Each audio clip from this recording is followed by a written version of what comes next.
오늘은 이제 창세기 31장 1절에서 55절의 말씀을 이제 살펴보려고 합니다. 창세기 31장은 이제 드디어 야곱이 그 하란 땅을 떠나서 약속의 땅 가나안으로 이제 출발하는 그런 장면이 소개되고 있습니다. 저는 이 장면을 보면서 뭐라고 생각하냐면 그 출애굽하는 장면과 동일한 감동이 있지 않을까 이런 생각을 합니다. 출애굽기 13장에서 15장의 내용을 보면 이제 애굽을 떠나는 장면이 이제 등장을 하죠. 그와 같은 이제 동일한 감격의 장면이다. 그러면서 동시에 이제 이 출애굽을 예표하는 성격이 이 야곱이 하란 땅을 떠나는 장면에 있지 않을까 이렇게 생각합니다. 제가 이제 그렇게 바라본다는 거죠. 그렇게 생각하는 이유에 두 가지가 있는데요. 첫 번째는 뭐냐면 성경은 이미 28장에서 그 약속의 땅을 떠나 하란 땅으로 도망가는 그 야곱에게 초점을 맞추고 있었습니다. 그게 무슨 말이냐면 언약 백성의 대표가 누구냐? 야곱이라는 거죠. 성경은 그렇게 야곱에게 포커스를 맞추고 있고 이 사람이 하나님의 백성으로서 대표한다는 걸 보여주고 있었습니다. 그러니까 당연히 애굽에서 출애굽에서 이스라엘 백성들이 가나안 땅에 간 것처럼 하란 땅에서 야곱이 떠나서 그 가나안 땅으로 들어가는 것이 똑같은 용례이지 않냐 이렇게 제가 말씀을 드릴 수 있죠. 그리고 이제 두 번째는 뭐냐면 어떤 점이 유사하냐면 출애굽할 때 그 애굽의 그 많은 재물들을 다 가지고 그죠? 많은 사람들이 이렇게 출발을 하잖아요. 마찬가지입니다. 야곱도 홀로 하란 땅으로 갔다가 4명의 부인과 디나까지 포함하면 12명의 자녀를 데리고 많은 또 그 재물과 그 가축들을 데리고 하란 땅을 떠나서 이제 가나안 땅으로 이동하고 있죠. 그래서 이것이 아까 말씀드린 대로 뭐죠? 출애굽하는 장면을 예표하고 있지 않느냐 이렇게 말할 수 있습니다. 짧게 보면 이제 창세기 28장에 그 하나님의 언약이 성취되는 장면입니다. 그때 뭐라 그러셨냐면 하나님께서 야곱에게 내가 너에게 허락한 것을 다 이루기까지 너를 떠나지 아니하리라 이렇게 말씀하셨는데 그래서 그 약속대로 이제 그 야곱이 하란 땅을 떠나서 이제 가나안 땅으로 가는 거죠. 조금 더 넓게 보면 가나안의 죄가 관영될 때까지 애굽으로 이제 피신하여 있다가 4대 만에 이제 귀환하는 출애굽을 연상케 하는 말씀이 될 수 있다라는 겁니다.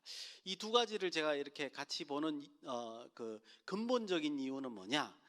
어디를 가든지 간에 하나님께서 함께 하시면 하나님께서 그 백성들에게 원하시는 그 기적 그거를 그 백성들이 맛볼 수 있게 된다라는 점이 이제 공통점이라는 거죠. 그래서 출애굽할 때도 마찬가지고 그리고 이제 하란 땅에서 야곱이 가나안 땅으로 돌아올 때도 마찬가지고 하나님께서 원하시는 뜻이 이제 그들을 통해서 이루어지는 역사를 우리가 볼 수 있습니다. 이런 관점으로 이제 오늘 좀 31장을 봐주셨으면 하는 생각이 있습니다. 31장은 크게 두 단락으로 나눠집니다. 1절에서 16절. 더 자세하게 나눌 수도 있어요. 뒷부분을 이제 언약하는 장면까지 나눌 수는 있는데 우리가 이제 시간상 그렇기도 하고 그리고 이제 좀 축약해서 하다 보니까 1절에서 16절 전반부로 이제 그 살펴볼 거고요. 그다음에 17절에서 55절 그 후반부로 이렇게 한번 살펴보겠습니다. 전반부는 이제 야곱이 하란 땅을 어떻게 떠나게 되는지 이제 그 배경과 원인이 잘 설명되어 있습니다. 1절에서 3절이요. 여러분들 눈으로 한번 내용을 한번 보실 수 있기를 바랍니다. 내용이 워낙 많아서요. 제가 요약하는 방식으로 오늘 진행을 하겠습니다. 야곱이 어떻게 하란 땅을 떠날 수 있는지에 대한 어떤 구체적인 사건의 배경이 있죠. 여러분들 늘 제가 이렇게 말씀을 드리지만 여기만 보는 게 아니라 그 아래 위를 좀 배경을 보셔야 돼요.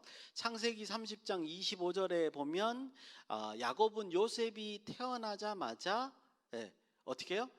가나안 땅으로 돌아갈 결심을 했단 말이죠. 그때부터 이제 결심을 가지고 자기 외삼촌 라반에게 이 사실을 알렸습니다. 우리 약속의 땅, 아버지의 땅으로 가야 되겠습니다. 그랬더니 라반이 어떻게 했냐면 야곱을 붙잡았어요. 여러분 한번 생각해 보십시오.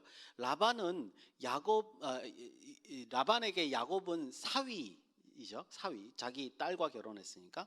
그리고 또한 조카입니다. 친척입니다. 그렇으면 그 야곱이 20년 동안 그 라반에게 봉사를 했는데, 그게 이제 36절, 우리 31장 36절에서 42절에 그 야곱이 말하는 가운데 나옵니다.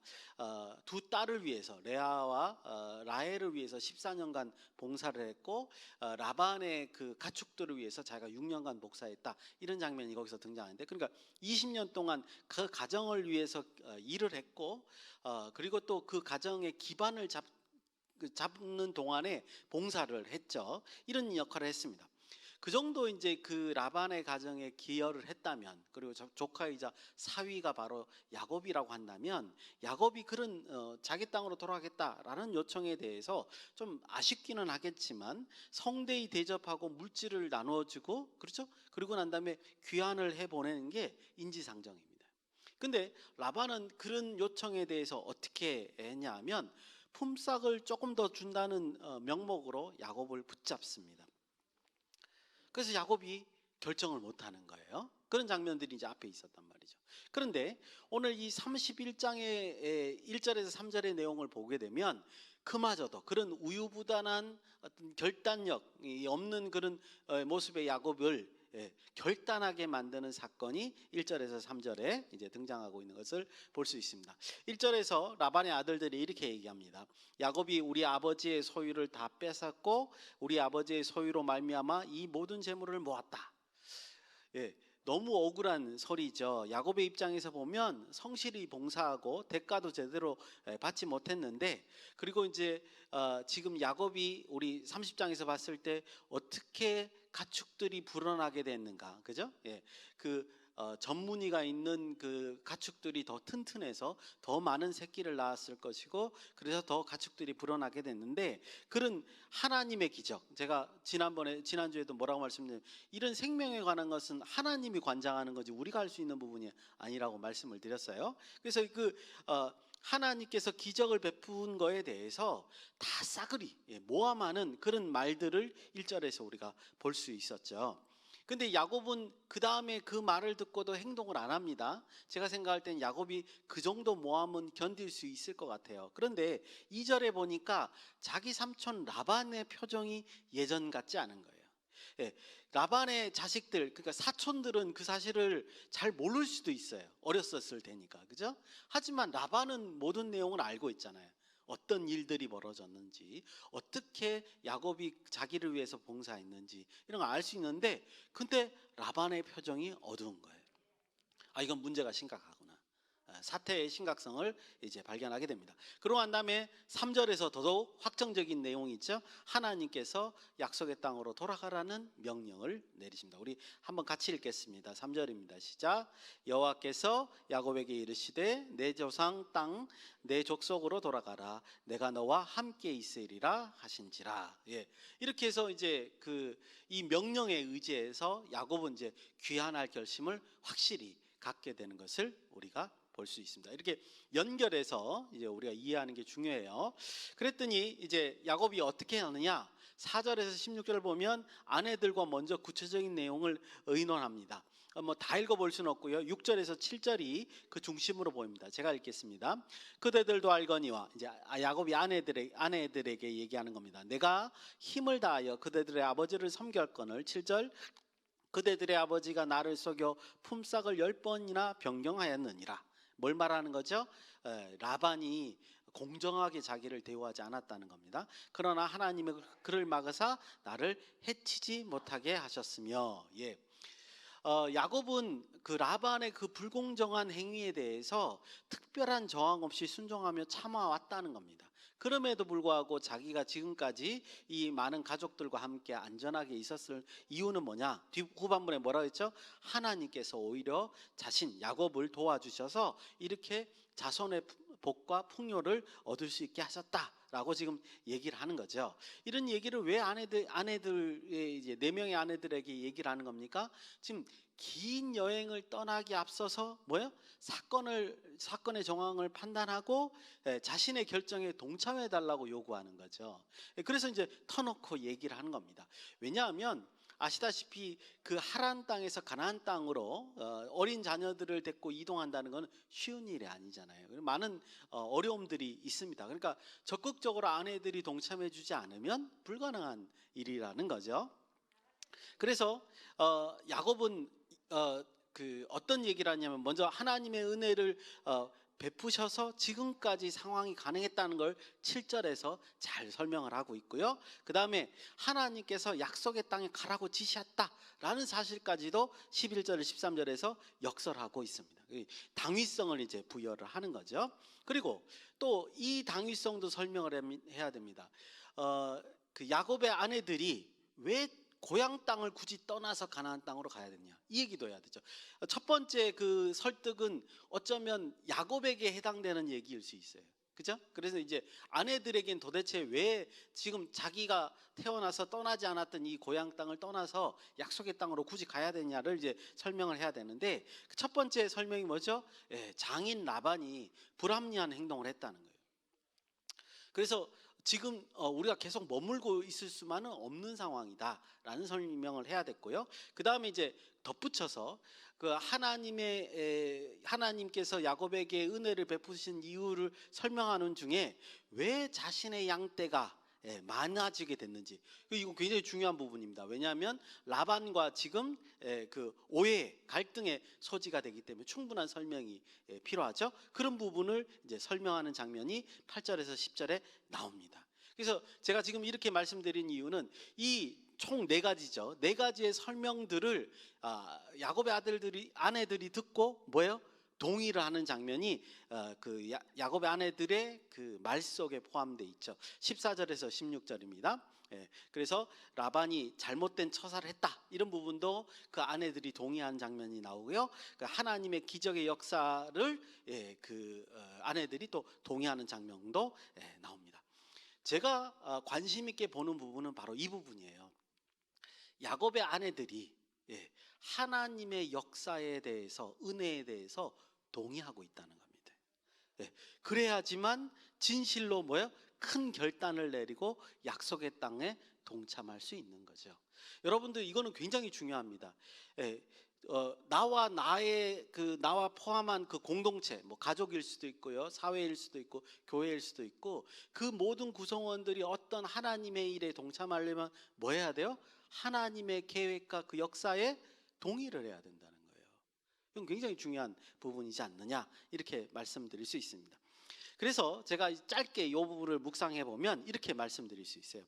하나님께서는 이 우리에게 역사하시는 이런 장면이 그냥 어떤 행운을 가져다 두는 그런 역사, 그것만이 아니라는 거예요. 이 어떤 삶의 역사 가운데에서 뭐를 말씀하시냐, 하나님의 계획과 원칙들을 계시하고 있는 것이 아닌가, 이렇게 보여진다는 겁니다. 그래서 그 야곱에게 지금 베풀어진 그 하란 땅에서 베풀어진 모든 역사가 뭐냐면 하나님의 계획과 원칙, 즉 야곱과 언약했던 그 언약의 내용이 무엇인지를 충실히 전달해주고 있는 거예요. 우리는 우리 삶 속에서 그런 부분을 읽어낼 수 있어야 되죠. 내용들을 보면, 첫째, 뭘 하나님이 그 야곱에게 그 계시를 했느냐? 세상과 하나님 둘 중에 선택을 해야 된다면 오직 하나님을 선택해야 된다는 거예요. 왜냐하면 그것은 생명의 길이기 때문에 그렇다는 거죠. 본문에서도 야곱의 가족들에게 뭐냐면 자기가 친숙했던 태어난 그 땅을 버리고 왜 약속의 땅으로 가야 되는지를 설명을 했고, 그것을 동의를 받아서 움직이게 되는 거죠. 지금 그 자리에 머물고 있어서는 야곱의 아들들, 자손들이 온전하게 신앙생활이나 풍요라든가 이런 걸 누릴 수 없다라고 판단할 수 있게끔 하나님의 상황을 몰고 가신다는 겁니다.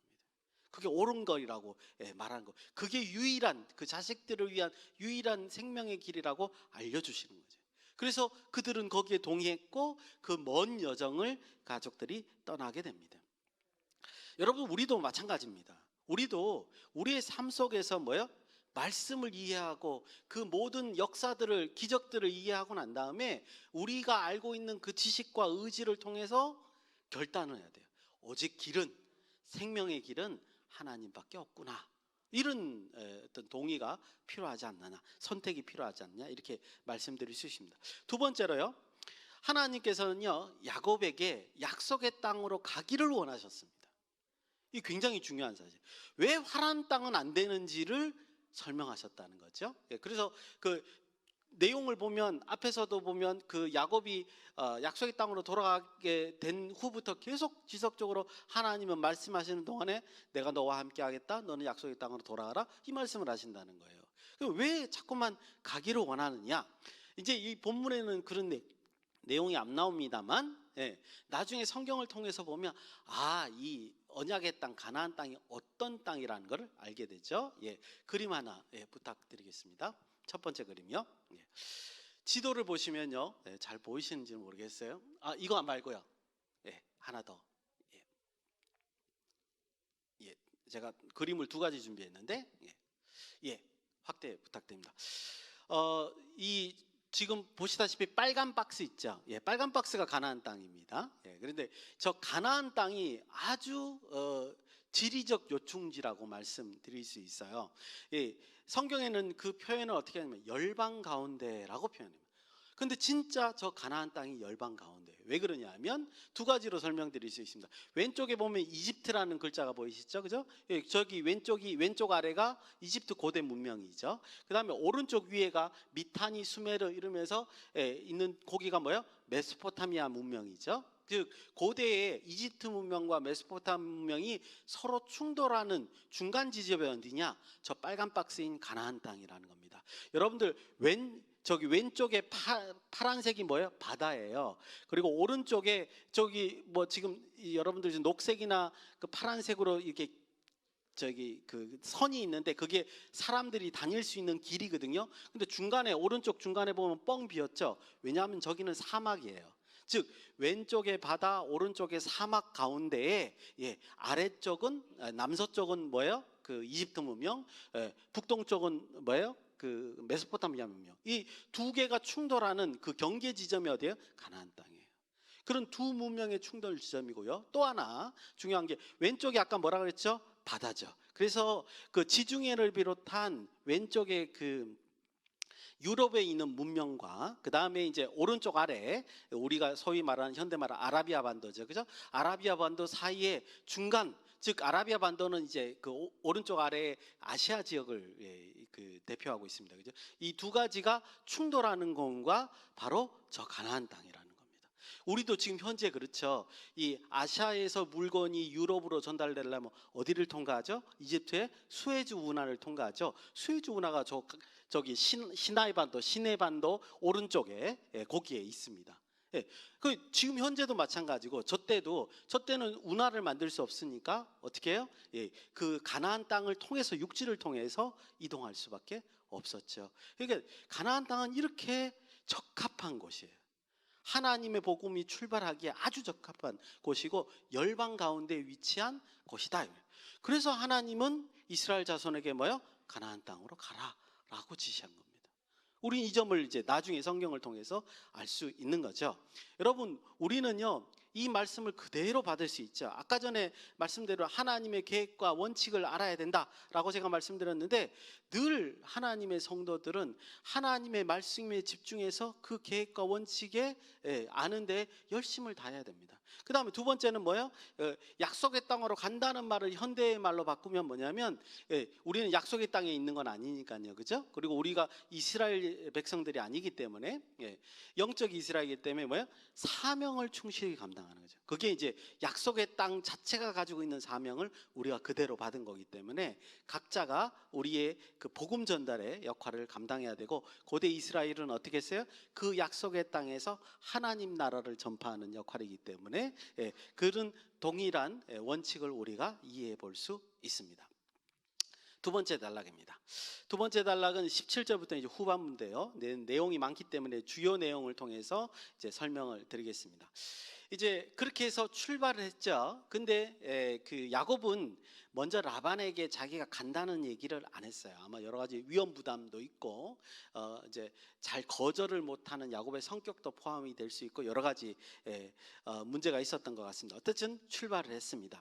라반이 야곱을 떠난 것을 안 것은 22절에 의하면 3일이 지난 후에 알았습니다. 그 다음에 이제 라반이 사람을 이끌고 이제 이 야곱의 그 여행을 쫓아왔죠. 그래서 이제 어디에서 라반이 야곱을 따라잡느냐? 3일이 훨씬 지난 거예요, 그죠? 조금 더 포함을 하면 5일 정도 만에 이제 따라잡은 거다. 그렇게 이제 생각해 볼 수 있습니다. 두 번째 그림 보여주시기 바랍니다.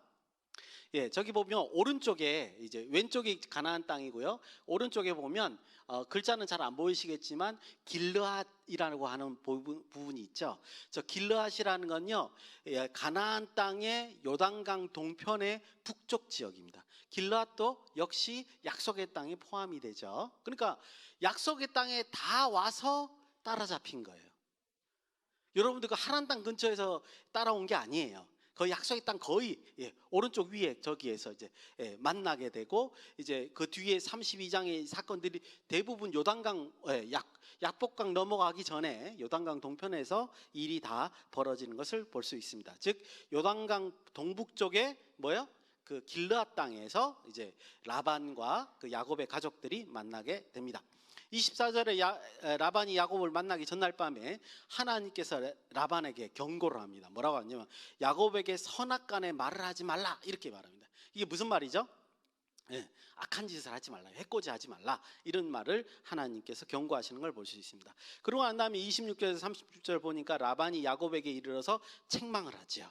왜 자신에게 알리지 않았냐, 이렇게 이제 얘기를 하고, 근데 이제 더 이상은 못하니까 이제 한 가지 자기가 따라온 근거를 뭐라 그러냐면, 왜 내가 그 아끼는 신, 내가 섬기고 있는 신을 가져왔냐, 이게 드라빔이라는 거를 이제 훔쳐가지고 온 거죠. 그것 때문에 이제 추궁을 하게 됩니다. 19절에 보니까요, 그 둘째 딸 라헬이 아버지의 드라빔을 훔쳤다, 이렇게 그 표현하고 있습니다. 이 드라빔은 이제 가정을 보호하는 가신, 우상이죠. 그거로 보이고요. 그런 거를 이제 훔쳐가지고 온 겁니다, 라헬이. 그래서 이제 그걸 가지고 묻죠. 왜 내 신을 훔쳐갔냐? 나 그거 찾아야 되겠다. 이렇게 이제 그 야곱에게 요구를 합니다. 33절에서 35절을 보니까 이제 라반이 다 찾죠. 근데 드라빔을 발견할 수 없었어요. 이제 라헬이 숨겼고 있었기 때문에. 그래서 야곱을 책망할 근거를 찾지 못합니다. 그랬더니 36절에서 42절 보니까 야곱이 이제 오히려 라반에게 이제 질책을 가하죠. 이제 왜 쫓아왔으며, 그 다음에 그간에 당신이 나한테 잘못한가, 삼촌이 나한테 잘못한 거를 쭉쭉쭉쭉 다 얘기를 하는 거죠. 공정하지 못했다, 이렇게 이제 따지고 있는 장면을 얘기합니다. 그래서 결론은 이랬기 때문에 내가 당신한테 말하지 않고 알리지 않고 떠나올 수밖에 없었다. 그렇게 이제 설명하는 정당성을 이제 말하죠. 그래서 그 정당성을 말하는 가운데 이제 42절에 이 장면이 아주 중요한데 같이 한번 읽어보겠습니다. 시작. 우리 아버지 하나님, 아브라함의 하나님, 곧 이삭의 경외하는 이가 나와 함께 계시지 아니하였더라면 외삼촌께서 이제 나를 빈손으로 돌려보내셨으리마는 하나님이 내 고난과 내 손의 수고를 보시고 어젯밤에 외삼촌을 책망하셨나이다. 이렇게 이제 말하는 장면을 우리가 볼 수 있습니다. 이 진술의 핵심은 뭐냐 하면요, 자기가 부자 된 이유가 장인 라반의 호의 때문에 부자가 된 게 아니라는 거예요. 당신이 나를 방해했어도 하나님의 역사로 이것이 가능하게 됐다, 이렇게 이제 얘기하는 겁니다. 근데 이 부분이 굉장히 중요하다고 저는 생각합니다. 이 31장 후반부를 해석할 때 가장 중요한 포인트가 이 부분이라고 생각하는 거죠. 왜냐하면 라반이 수긍해서 더 이상 책망하지 못하도록 하는 이유가 됐기 때문에 그렇죠. 그래서 제가 이제 원래는 31장을 설명드리면서 뭐를 말씀드리고 싶었냐면 그 야곱의 속임수, 그죠? 가지를 놓아서 그 전무늬가 많은 짐승들을 많이 낳게 한 것, 그 부분을 좀 파고들려고 생각을 했었는데 가만히 생각해 보니까 이 부분을 보니까 그럴 필요가 없어요. 왜냐하면 그 야곱의 소위 속임수라고 했던 그 부분이 뭐예요? 하나님의 역사로 귀결되거든요. 하나님께서 이렇게 해주셔서 내 짐승이 많아진 거 아니냐, 이렇게 라반에게 강력하게 말할 수 있는 부분이 여기가 있었기 때문에, 이것 때문에 더 이상 우리가 그 부분에 대한 속임수에 대한 얘기를 할 필요가 없어졌다는 거죠. 라반은 이 부분에 대해서 수긍을 한다는 거예요. 그래서 그 다음 라반의 선택이 뭐냐, 43절에서 55절 뭐죠? 야곱과 평화의 언약을 맺는 겁니다. 야곱이 왜 물론 자기 딸하고 결혼한 사위이지만 다 서로 뺏어올 수도 있잖아요. 그런데도 불구하고 평화의 언약을 맺는 이유는 이것이 라반에겐 신이죠. 그 아브라함의 신 하나님께서 그 야곱에게 역사하는 장면을 자기가 인식했다는 거고 인정했다는 뜻이 됩니다. 그래서 이제 평화의 언약을 맺죠. 그래서 51절에서 52절 내용을 보면 이제 돌기둥을 세우죠. 그리고 그것이 증거가 되게 하는 것을 볼 수 있습니다. 그리고 이제 그 돌무더기에 이름을 붙이죠. 히브리어는 갈렛이라고 하고, 그거를 이제 그 라반은 이제 그 아람어로 사용했기 때문에 여갈 사두타라고 이제 이름을 했습니다. 그 말이 이제 증거의 돌무더기라는 뜻입니다. 문자적으로. 그래서 그 돌무더기는요, 라반과 그 야곱의 경계선을 나타내는 것이고요. 그 다음에 지금 평화의 조약을 맺었다는 증거가 되는 역할을 합니다. 그래서 이제 그 증거의 돌무더기라고 말하는 것은 그 뭐냐하면 이것이 평화를 맺은 그 지점이고, 그 다음에 여기가 경계다, 이렇게 말하는 그 증거가 되는 거고요. 또 이제 그것의 이름을 이제 미스바라고 이제 이름을 지었죠. 요거는 이제 동사 짜파, 그 지켜보다라는 데서 나온 분사로 여겨지는데요. 무슨 뜻이냐면 지켜보는 자 혹은 지켜보는 곳. 성경에서는 이게 망대라는 의미도 쓰이기도 합니다. 그래서 이 돌무더기가 뭐예요? 돌무더기 이곳을 하나님께서 지켜보신다는 거죠. 그래서 이 언약을 잘 준행하는지 두 사람이 다 그거를 이제 하나님께서 감찰하신다, 이런 의미로, 그러니까 이 약속은 꼭 지켜져야 된다, 이런 의미로 이 돌무더기의 이름을 명명하는 걸 볼 수 있습니다. 이렇게 조약을 맺고 식사하고 평화롭게 두 무리는 이제 헤어지게 됩니다. 그래서 이제 두 번째 단락을 짧게 이제 요약을 해드리면, 묵상을 해보면 하나님의 보호하심과 역사하심을 여기서 이제 묵상할 수 있습니다. 뭐 늘 같은 말을 하는 것 같지만요. 근데 여기서 이 그 보호하심과 역사하심의 어떤 독특성은 뭐냐면요, 라반의 불공정으로부터 야곱을 부유하게 하신 것도 하나님이시고, 그죠? 그 다음에 라반이 쫓아와서 해코지까지 할 수 있었는데도 라반의 욕심을 저지하는 것도 하나님이시고요. 그래서 이 모든 것이 하나님께서 보호하시는 그 결과였다는 거죠. 때로는 이 중요한 사실을 우리가 잊어버릴 때가 많습니다. 뭐 어떻게 있느냐 하면요, 우리가 잘 알듯이 우리가 아무리 노력을 해도 항상 좋은 결과를 만들어내지는 못할 때가 있잖아요. 어떤 때는 우리가 노력에도 불구하고 실패할 때도 있습니다. 어떤 때는 우리의 노력에도 불구하고 처음 문제보다 나중 문제를 더 크게 만들 때도 있습니다. 그렇죠. 즉, 이 오늘 42절에서 뭐라고 표현하냐면, 야곱은 이렇게 표현해요. 하나님이 내 고난과 내 손의 수고를 보시고 주셨다는 거예요. 즉, 세상의 모든 일은요, 하나님께서 그 고난과 수고를 보시고 역사해 주셔야지 올바른 길로 성취될 수 있다는 것을 우리가 이 본문을 통해서 알 수 있다는 겁니다. 우리의 노력이나 그걸로 성취되는 게 아니에요.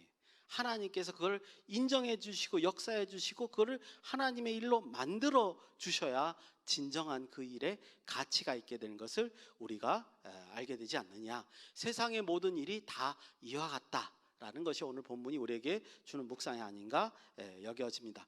말씀을 따라서 한 주간 우리 삶의 현장에서 이런 역사가 우리 가운데 있기를 예수 그리스도의 이름으로 축원드립니다. 기도하시겠습니다.